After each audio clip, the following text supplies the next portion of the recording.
But then you also touched on sort of having game studios try out different things and try out different modes that may not work out for them. And they're like, hey, you know what? We tried it, we failed it. But then if it does work, like the sort of extraction shooter idea, if it does work, they just hit a gold mine.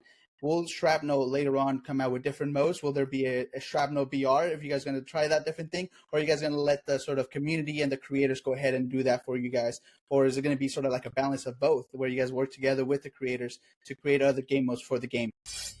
This is the 100X podcast, and we are joined by the legendary Tony from Shrapnel. If you haven't heard of Shrapnel, you're living under a rock. I would personally rank Shrapnel, and I didn't tell Tony this beforehand, so I'm not just hyping him up, and they didn't pay us to be here, so this is not shilling.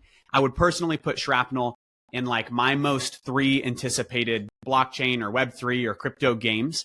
I've been following along from pretty much their launch early on and waiting to get my hands on it. I think you guys are doing a really good job at showing what gaming can be when it comes to the blockchain. With that intro aside, Tony, welcome. Will you just break down what the heck you're building at Shrapnel, what the vision is, the game is, the whole world is that you're creating?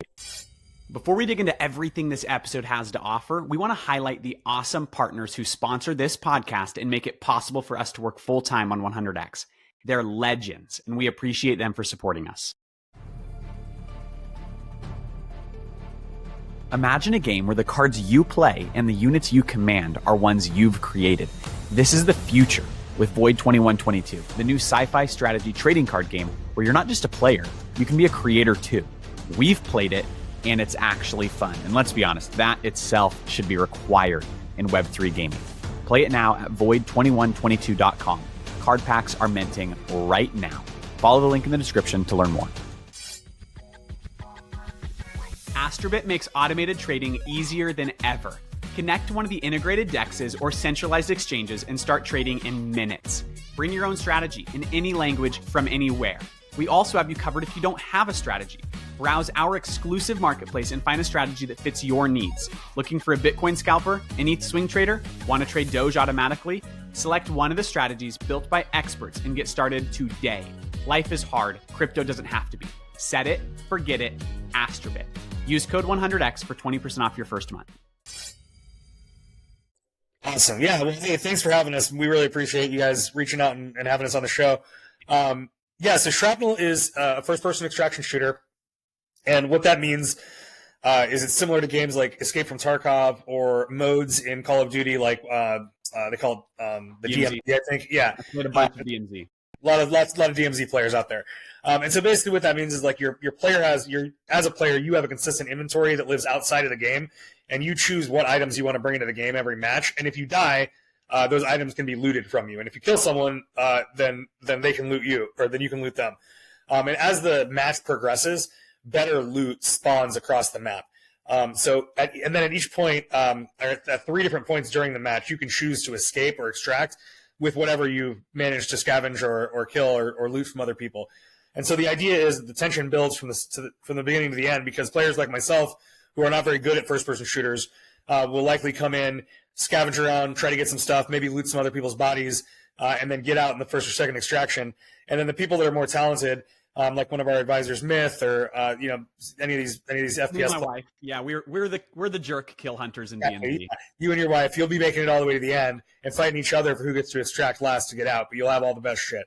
And so that's the core game loop.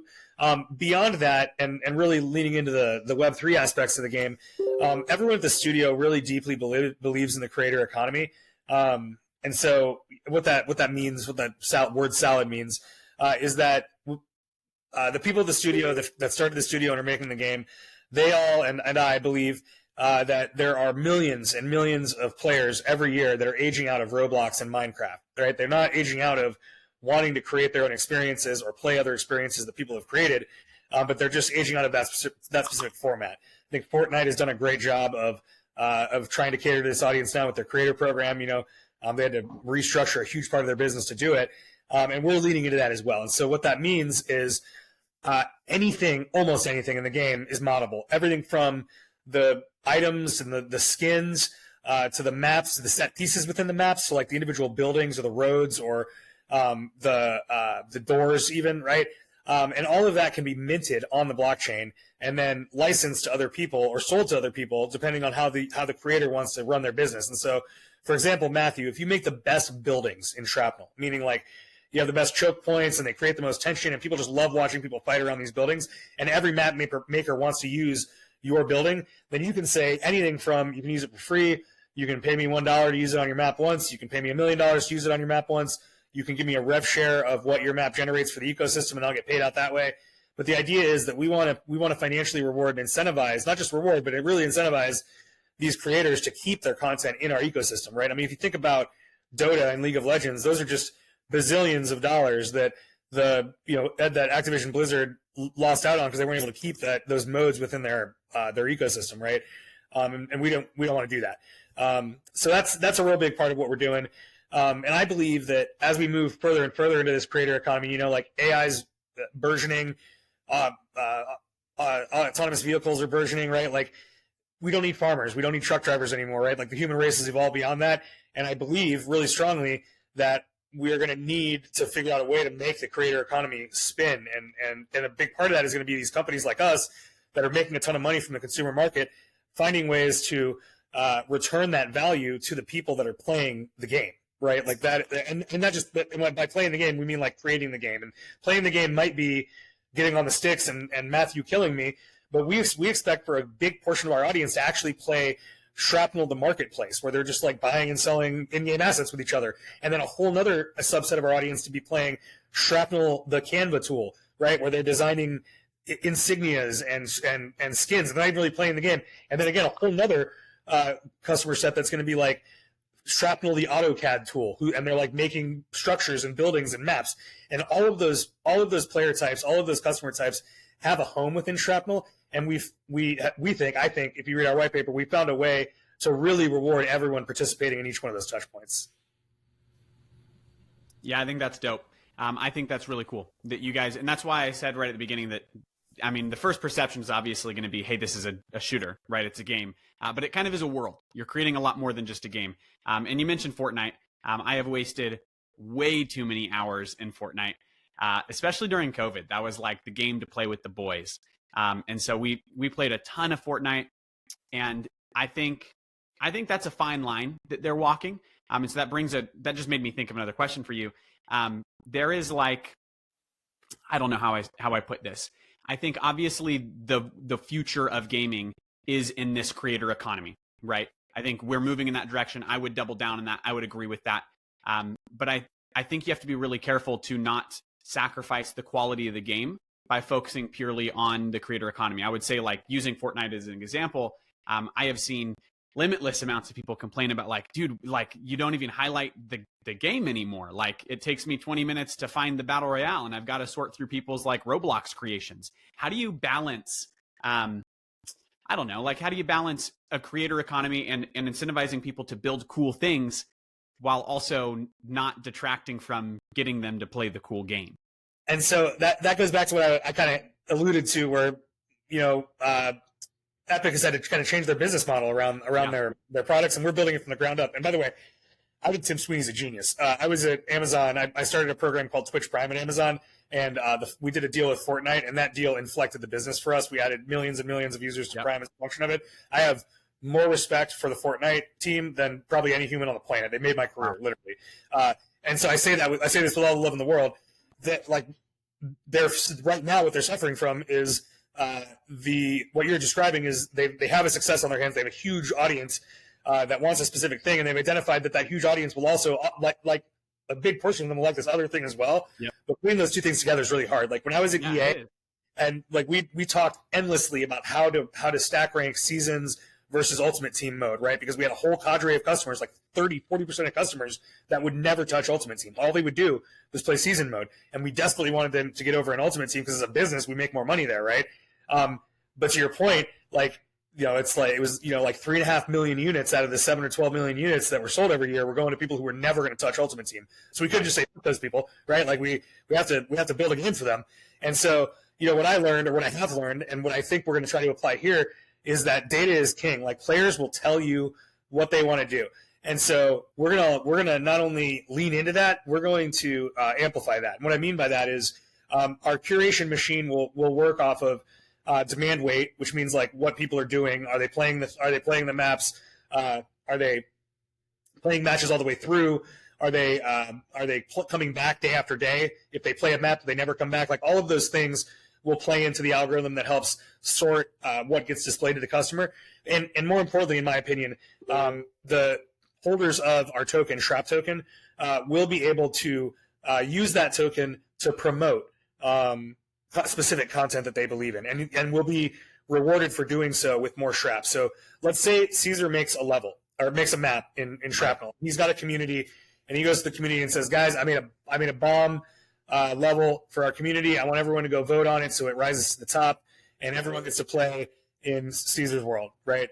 And so his community can then go and take their Shrap and basically say, I'm going to lock this Shrap up for some amount of time to vote on this map. It doesn't go away. Like if the map isn't popular, you get it back.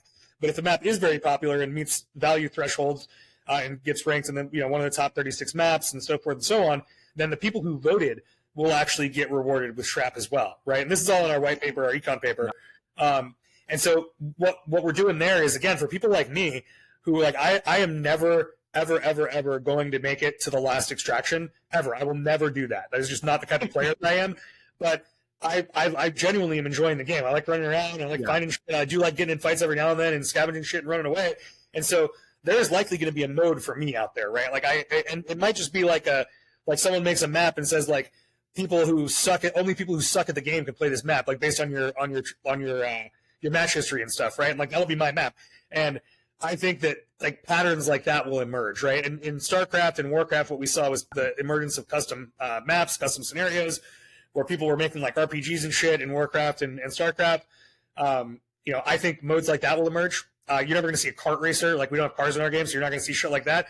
But like I can see deathmatch, capture the flag, zone control, stuff like that. Those are modes and maps that like I'll fall in love with, and I will go vote and promote, to the end of time. And it, again, allows me to not only participate in the ecosystem as a player of the game, but as a curator of the game, which I think is really cool. Yeah, that's really rad. I dig that. Go ahead, Cesar. Yeah, I think that's really awesome because I'll have to agree with you guys here. I launched Fortnite for the first time, I think, in 3 years over the weekend because I was like, everybody's hype. All my friends don't want to play where we were usually playing last week. They want to go on Fortnite. So I was like, you know what? I guess I'll download it again. And the first thing that I did when I opened the game, it showed me like 100 different modes that I've never played before. And I was like, what is this? Where's BR? And it took me like 5 minutes to go around and to try to find BR to play. So I think the idea of like, hey, based on what you play, you'll catch the patterns and then it'll show you that when you launch the game. I think that's ingenious, right? You really just get people to play what they want to play and then give them options to try new things as they come out. The other thing, the question that I have specifically, Cesar, like in my mind, the system should recognize that you haven't played in a long time and just like not show you anything new, right? Like that. Yeah. That's the model, right? And then like to your point, like maybe when you get out of the match the first time, it's like, hey, we've got some new shit for you to look at. Like look at this whole other section of things that aren't battle royale, right? Like yeah. Those are the kind of systems we're really working to build here as we get closer to launch. And sorry, I apologize for interrupting you. No worries. I totally agree. I think if that would have been the introduction to me, I would have been a little less lost. Like, hey, you've been away for the last 2 years. Here's new stuff that's had happened since then. But back to the beginning, I mean, you guys are an extraction shooter. I think over the last maybe, I don't know, since Fortnite came out, the sort of overarching theme of most games that have come out are BRs, battle royales. It seems like every single person and every single sort of like network has created their own BR. But since sort of, I think recently, I mean, with DMZ, Warzone really tried to get into the extraction genre. Why did Shrapnel decide to go the extraction shooter? Is it, it's easier when you think about how to sort of implement the blockchain into it? Or are you guys just all extraction lovers? What was the idea of why go into an extraction shooter when, BR seems to be all the buzz for the last couple of years? Yeah, here's what I'll say. I can't speak directly to the mind of the speaker or the founders when they started the company, but as we've been growing and as I've been talking to folks, we really, and I'm glad you compared it to BR. There's an arc, there's a narrative to the BR story that I think is really important. And it starts with Arma, right? There was this game called Arma that was like an okay selling game, was real popular in Eastern Europe, and then some folks made a battle royale mode for it, and it became wildly popular. And then H1Z1 and DayZ spun out of that, right? John Smedley left SOE and started making those games, and then after those games didn't really hit commercial or critical success, really. Like, they didn't reach escape velocity. They had, maybe 500,000 monthly average users. They weren't making $100 million a year. And then you move on to PUBG, and it's a wildly commercially successful product, wildly critically acclaimed product. When I left Amazon, they were at 25 million monthly average users, making a couple $100 million a year. Real company, no chance that anyone's going to look at that as anything other than a success. And then Epic looked at that and said, "Oh man, this is crazy," and they built PUBG that you can play on a toaster, right? And so honestly, they inflected, and they're like, "Oh, like everyone played it, right?" Like, there's people in the middle of the jungle in South America fucking playing Fortnite because they can, and that is, in my perception of where we are in the narrative arc, we fit right into that PUBG mold, right? Like, our game is graphically intense. It's a little slower paced than a Fortnite, a little faster paced than a PUBG, and we have that more AAA kind of DNA than the PUBG team did when they started. Now they're stacked, but like when they started, they were less of a real AAA team and more of a scrappy group.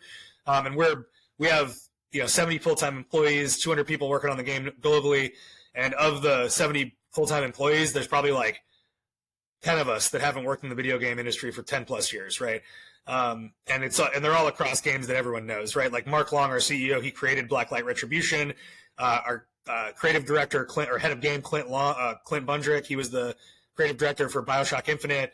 Our EP, Dave Johnson, was on Halo Infinite, I think, and Gears of War. So like and they've all worked together before, which is really cool. It's great going into the office and like everyone's like has a shared lexicon and knows what's up.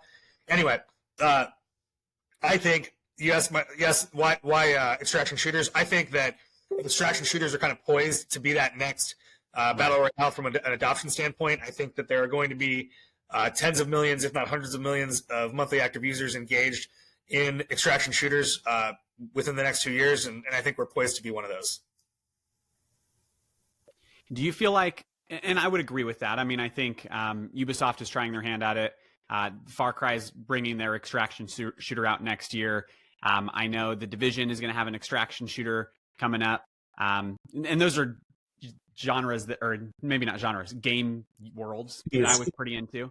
And so like, I feel like it's coming, right? I wouldn't be surprised if that is the next trend. But do you feel like specifically people forget, like, Fortnite sucked when it came out. Like, no one played it. They had that non-battle royale mode. Save the world. Yep. Yeah, and like no one played it. It died. They floated it out to die. And then as soon as they pivoted to BR, it did what it did. Free to play. And that goal wasn't even, they didn't even intend on supporting BR. It was, let's get people playing this so they can come buy our Save the World game. And then they almost stumbled into success. Holy shit, this is crazy. But I guess, so my point is, I hear people talk about Far Cry and The Division, and they're like, oh, like not everything needs to be an extraction shooter. But I kind of look at it the opposite. I'm like, man, we found a formula that works. People like it. Let's go slap it in as much IP as possible until we find one that sticks. And if it doesn't, like whatever. Like these companies have infinite money, and so they can burn some of it on trials, right? Try it out. Like I want the prototyping and not the startups, so the startups can succeed. Yep, exactly. Do you think? I mean, with being Web3, right? You guys are one of the things that makes you guys unique in your DNA is the fact that you're using the blockchain. Do you feel like extraction shooters are well tuned to crypto itself? Like, I mean, I think about like, dude, going in and playing DMZ. I've put well over 100 hours into DMZ. I don't know how many hundreds, if I'm being honest. And so like, if I looked at that and hey, all of the loot that I'm capturing is like NFT assets. Now that's tradable. Now there's something more in that. Are you guys doing that? Like, was that a piece of the puzzle when you decided to tap into extraction shooters? 100%. It just makes sense, right? Like the whole core mechanic is collection and gathering. Yeah. When you are collecting and gathering things, like it's impossible for you not to accrue a ton of shit, and by virtue of that, you end up with some shit that you don't need, but that is valuable to someone else, and it just makes sense to be able to trade that and exchange it with other people, right? And the blockchain really unlocks a fun way to do that, and it also allows us to give to reward people who are like performing high value actions that we find valuable for the ecosystem, right? So like because we understand provenance, like multi multi-layered provenance. We can reward like the original owner of a thing and the second owner of a thing and a third owner of a thing, Right. Much easier than you can in Web 2. And by the way, I hear people all the time like, oh, you can do that with a database. I worked at Amazon, right? I worked at EA Sports. I've worked at really big companies. My buddies work at Meta and Google. Like that's bullshit when people say that. The way that these huge companies with their giant databases work is if you ask someone, if you went into one of those companies and said, hey, well, I want to run a test and I want to be able to start rewarding people who own something like four purchases back, people would be looking at you like you had like third arms growing out of your head, right? Because like you'd have to have a hell of a business case to justify doing that because there's so much code you'd have to go back and dig through and retrofit or make new features for, right? And so you'd have to basically walk in the room and be like, this is going to make us hundreds of millions of dollars, bar none. Like there's no one could argue with this, right? And so I think that's one of the huge benefits of being on the blockchain is it's really allows you, like I said, to continue to reward your customers that are doing the things that you want them to do, right? You generally want people to do multiple things over a long period of time. And so making it easier to know and reward those things is just inherently valuable. Well said. Yeah, I think that's awesome. As far as actually, Cesar, do you have a question? You just unmuted before I shift directions. Yeah, I think that's a really good intro to sort of like the next question I was going to go into is, so you talked about, having blockchain really be an extension of what you guys were already doing and allowing this extraction shooter to really come to reality. Touching on more specific of that, what aspects of the game will be tied into the blockchain? Is like Matthew saying, every single loot that you pick up from the game on every single round going to be an asset that you can then go ahead and trade, or only specific things going to be added? How do you guys go ahead and balance that to the point where, if someone just grinds this out 12 hours a day for 365 days, I can imagine them getting a lot of loot that can then dilute the value of a lot of those items, especially over a long period of time. How are you guys going to balance that between allowing people to play and really enjoy and having control of their assets, but also ensuring that certain items don't become diluted and then people don't care about them because if they don't have it, they can just go ahead and go to the store and buy it for really cheap? So great questions all around. What I would say is not everything is a token, but almost everything is. And things that are like what I would call super, I don't want to say low value, but like that would quickly be commoditized, are just not tradable, sellable, right? Like, so things like med packs or ammo, like we're not selling bullets, that'd be nuts. Like those are not things that people can buy and sell and trade. You get them in the map. You can get them from the soft currency store, which you go and you kill stuff, you kill people, you get stuff in game, you come out, and there's no actual money being exchanged there. And in terms of the dilutive, so that's for the consumable type stuff, right? But in terms of like this, like the base gear, like a basic gun, a basic, well, they're all guns, but a basic pistol, a basic AR, a basic shotgun, right? Like there will be a shitload of those that get proliferated across the economy, and people will sell those for super cheap. And I think it'll look like MMO economy when there are a bazillion starter sets that you can go buy, and like you can literally like log into World of Warcraft right now and know exactly how much gold you need to go outfit a new character to get started. I imagine that sort of dynamic will exist as well, where there will just be a shitload of like common shotguns and common pistols, and we're okay with that because there will be, as people are finding those common shotguns and common pistols at a far lesser rate, they'll be finding rare things, legendary things. All of our skins and all of our playable characters, which are called operators in game, they're sharded, which means that in order to complete a skin or complete a new operator by only playing the game, like without buying it, you go into a map and pieces of it drop, shards of it drop. So there's like 3 or 4 shards for a skin, 3 or 4 shards for an operator, 5 if they're super legendary or rare or whatever. So in that way, players will be able to buy, sell, and trade pieces of valuable things as well as entire valuable things. But to directly answer your question, there will absolutely be a ton of items that are just commoditized. They're just cheap. That makes sense, and I think that's true of every game. But the fact that you guys then go ahead and make the other stuff, the super rare stuff, harder to get and take a long time for someone who's just playing the game, to really put in a lot of time before they can access those things is really important. Because then that adds to sort of the value of putting in time and then potentially getting those super legendary shards to then create the legendary skin or gun. And one of the things that I wanted to ask you is, you touched on earlier about sort of the idea of giving back to, content creators who want to go ahead and then create stuff on the game, different maps, different game modes. But then you also touched on sort of having game studios try out different things and try out different modes that may not work out for them. And they're like, hey, you know what? We tried it, we failed it. But then if it does work, like the sort of extraction shooter idea, if it does work, they just hit a gold mine. Will Shrapnel later on come out with different modes? Will there be a Shrapnel BR if you guys are going to try that different thing? Or are you guys going to let the sort of community and the creators go ahead and do that for you guys? Or is it going to be sort of like a balance of both where you guys work together with the creators to create other game modes for the game? So right now, what the game team would tell you is like, we hope we only make one map and that the players make the rest of them, right? Like the Halo Forge model. Yeah, but what I'll say is that I view things a little differently. I come from community building and working across companies to merge IPs together and stuff, and so I think I have a little bit different perspective on it. But my perspective is that we're probably going to pick like some number of creators every year through a different, a broad set of heuristics. Either their popularity, that's the easiest one, like, hey, you're the most popular creator right now, and so we want to co-create something with you. But then also through the use of that curation program I was telling you before. So like every quarter we might pick an unknown creator whose map rose to the top for a week or whatever to help craft their next iteration. Or if I can imagine us running events where we say, hey, go nominate your favorite unknown map maker so far, and we'll work with them over the course of a few months to really refine their idea and get it into map form. That's how I see the relationship working out long term. Sick. Yeah. Is that like, I mean, I would almost compare that to what's Dead Drop?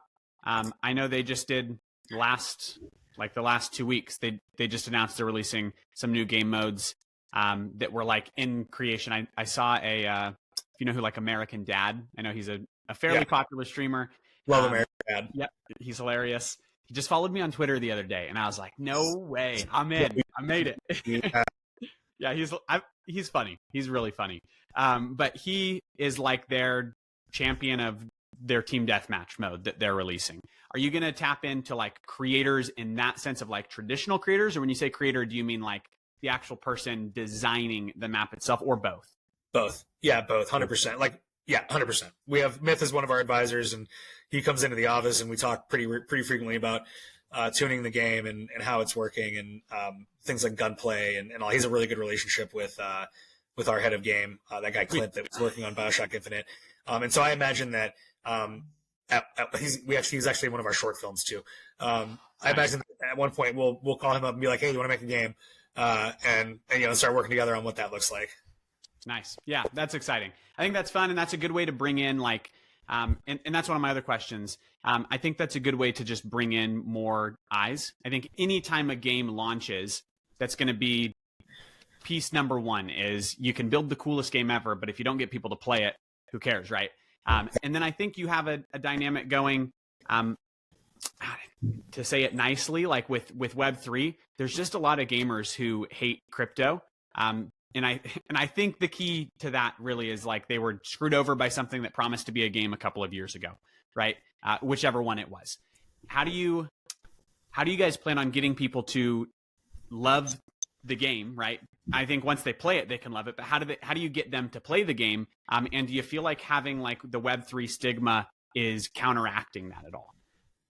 I mean, yeah, it would be foolish of me to say that there's no negative to the Web3 stigma. Of course there is. But from a strategic and a long-term horizon perspective, I liken where we're at right now to mobile all the time. There are people right now, like you can go on Kotaku comment threads or I forget there's a forum out there that's still super something awful. You'll find like any of these places with like deep internet culture, and you will still to this day find people who say that the gaming industry has been ruined because they can't just go buy a $60 game anymore and just have a single experience. And they hate the fact that free games exist. Hate it. And customers have plays a lot of games. I'm glad they exist. Well, and that's what I'm saying. Customers have told us that there are a lot of people who really desire that model. Like they actually don't want their game experience to end, and that might not be just Fortnite, right? Like there are single player experiences that have decided to implement live services for that same reason, because people just don't want the experience to end. They want to continue to play, and they will pay you for that experience to continue to play. And so it's foolish of us as business people not to embrace that, right? Yeah. Similarly, those same people will to their deathbed be saying that crypto gaming is ruining gaming, right? IPs are the worst. Owning my own assets is the worst thing ever. Horrible. It's just going to destroy. Adding financial value to video games makes them not fun, right? Like that's the narrative. In the same way that adding free to play made IPs shit, right? Like literally the same thing. Like Rainbow Six. When Rainbow Six announced Siege, that people said that it was the death of the Rainbow Six franchise, and in fact, it's the only reason that it's still alive. It's the only reason it's still alive. And so, like I said, I look at examples like that, and I'm just like, all right, we're a couple years away. We're going to have a couple more shitty Farmville type projects that are just incredibly extractive and like not like things that are entertaining for the sake of being entertaining. But then we'll get to the Words with Friends, and we'll get to the Fortnite mobiles and the Rocket League mobiles, and the things that are truly just like delightful experiences that people feel good about engaging in and putting their money into to have intrinsic value because they're enjoying the entertainment experience, not just extrinsic because they're trying to extract value and sell something. Yeah, I agree with that completely. And I think a key piece of that obviously is like bring the good games and the gamers will come around, right? It's floated out there to die, right? Like, so like just for context, I have, and actually I apologize, I'm going to cut this off a little early because I got to help my wife. I've got 3 influencers that they're like I would call them, like up and coming kind of like rising stars. And we're flying them in from across the country. They're staying at my house tonight, and we're going to go in tomorrow and play the game and stream it for a bunch of people, kind of one of our first streams with this. And I think a big part of getting deeply integrated with that non-Web3 gaming community, I don't even want to call it a Web2 gaming community, just the Web3 gaming, just the gaming community in general, right?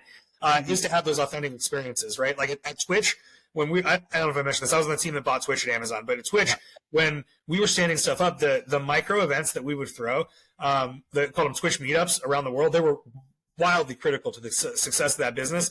And we eventually figured that we just start funding them for people, right? We just send people money and shit and be like, hey, go please host these things. We love that you love us so much, right? And I think that is going to be clutch and key for the adoption of these type of games into the mainstream video game space. And so we're going to keep doing stuff like that. Like literally every show I go to now, I generally have a KOL who comes and like hangs out in my hotel room and like goes to the show with me and just creates content. I'm going to keep doing that.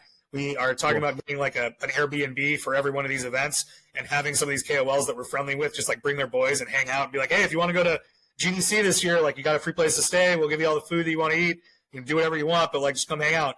And we've got like 15, 16 people that are already down for that. So again, I think it's all about like making personal, deep connections with tastemakers and getting them to love you. Yep. Love that. What you mentioned you got to go in a sec. Like 30 seconds, 2 minutes, 5 minutes. Cool if you want to ask another question. Cool. We'll do 2 more questions. And I'll mark that clip so we edit that out. I think that's a really good strategy. One of my favorite things about operating in Web3 now, I'm not a crypto native. I've only been in crypto for like this last bull market was my first bull market. Nice. And one of the things that brought me over was how community driven everything is. I think it's really, really interesting that it's the only space I've ever seen that we're not a company delivering to clients all the time, right? But there is like this brand and community aspect that people want to be a part of building what you have. You've done that with your marketing then. You've done that with your creator economy, where people are actually feeling like they are a piece of the puzzle at Shrapnel. And I think that's really key. And the next question would just be simply, when can the average person who maybe isn't a KOL and they're just listening, when can they get involved with playing Shrapnel, with building in Shrapnel, with creating in Shrapnel, with, I know you can't mention investing in Shrapnel, but like how do they, and what does that process look like of, okay, dude, I've been watching you, I've been seeing on Twitter, how do I get involved? Well, if you're excited about the game, you can buy an extraction pack from our website. We sell them for $20, $50, and $100. And those give you early access and a whole bunch of in-game content. You can think of them like founders passes. As you spend more, you get more. You can also follow us on Twitter, and I'm currently giving away extraction pack codes for free, like Santa Claus. And so if you comment on any of our shit, I'm likely to give you a reply with a chibi, and that chibi might have a code on it that you can use to redeem the game for free. They're cute. Comment, they're adorable. We have a collection on OpenSea called the Operators Collection. That's kind of our Genesis collection. You can think of it as like an always-on battle pass. So far, we've airdropped token to them twice. We've given them free $100 extraction packs. We've given them comic books. And as the game rolls out, we'll continue to reward them until I don't work here anymore. that's a little piece that I did want to hit. Obviously, we're gamers. We play a lot of games. We're excited to see Shrapnel. But we definitely come from a background of, hey, there's a lot of just retail investors who like to buy things and have fun and see if things are going to make it in the crypto economy. What are you guys doing? And this is really just one question I have about the Shrapnel token. How are you making that token like capture the value of what you're building, or what value is it supposed to capture? I guess I should say, just because I think I've seen games release tokens that did nothing at all. I've seen games release tokens that were clearly a security, and then those games don't exist anymore. I've seen games launch tokens that the whole point was just that's the in-game currency, but it's tradable. What is like the Shrapnel token? What's the goal? What is it capturing? Yeah, so it's a great question. The biggest pieces that I think are important to highlight are across three vectors. One, the creator economy. If you make stuff and you create stuff and you want to sell it or trade it or buy it, you have to expend Strap to mint it and get it on the marketplace. Then if you want to buy those things from a marketplace, the way you do that is with Strap as well. So all of the kind of the commerce activity related to user-generated content or skins in our marketplace is fueled by the token or requires the token to use. Second, and if you release this after tomorrow, then yeah, we will. Yes, just release this after tomorrow. We are on the 8th. We're announcing some outside of Shrapnel utility for the token. We just signed some contracts. There's a game called Alchemy that is being run by Ali Straza and her team. They're going to integrate cosmetics that can only be purchased with the Shrap token. That's dope. And so we have a couple of partnerships like that. That's the one I'm most comfortable talking about on this show, but we'll have others as well. So that's the second is these like partnerships, utility beyond just the game. As game. Yeah. Yep. And then lastly, the ability to have a voice or a sense of governance over some of the decisions that are being made with the 30% of tokens that live in the community rewards pool. That's all managed by the Radon Foundation, which is our organization that handles the health of the network and whatnot. Cool. And I think that makes sense. I have been, actually Cesar's been critical in the past of DeFi projects that the only utility they offer is governance. But as a gamer, I think governance makes a little bit more sense. And well, I'll give you an example. Like this is one that I love, and I actually just sent this to the team over at Radon earlier because I thought it was a great example. I don't know if you've seen our Twitter. We're producing chibis all over the place. We have these little like cute operator chibis that we're sharing with people. Some of our community have gotten really into them. Like they make a little short, like little short them and everything now. Yep. And I mean they just love them. And so we had a couple of the community members DM us and they're like, hey, like we want to make like a little short series with like the operators like talking shit and going on missions and stuff. And so I sent it over to the Radon guys. I was like, dude, this feels like the kind of thing that we want to spin. We want our community to spin proposals up around. Like how do we encourage this kind of stuff? So that's where I get real excited about governance for a gaming project. Is gaming is really, especially our game, is very focused on transmedia. And so there is lore, there's a story, people get into it. I wrote a comic book featuring my daughter, and so there's just like a lot of fun in our world. And so I see people, I see the foundation as an opportunity to express their excitement for that fun with their own creations. That's fantastic. Awesome. Cool, Tony. I have one final question before we head out. I feel like right now in the Web3 gaming space, as you would call it, there are three types of sort of games. There's a game that is being built by a gaming studio that has sort of never done anything before, and this is their first time building a game, and they decided to go the Web3 gaming route. There's Web2 games that have been around before Web3 and now are transitioning or adding Web3 blockchain elements. And then there's people sort of like Shrapnel that are being built by a stacked team of people who have done stuff in the gaming space before, but now are building something specifically in Web3. So all these people that are looking at maybe Web2 games that are sort of on the edge, looking into crypto curiously and want to know more, what's a tip or a piece of advice that you would give them about the Web3 space? Sort of like, hey, be sure to keep this in mind, or what kind of words of wisdom would you give them? Yeah, so I was just talking to my boss over here in the kitchen that's living with me. So the short answer is my tip would be to reach out to us. We have some infrastructure that we built to power our game. Specifically, we hired the head of blockchain from Microsoft, Mark Mercuri, who was also the head of he was the SVP of developer success at Consensus, the MetaMask people. Yep. And he's productized a lot of the stuff that he built to make Shrapnel work the way it does.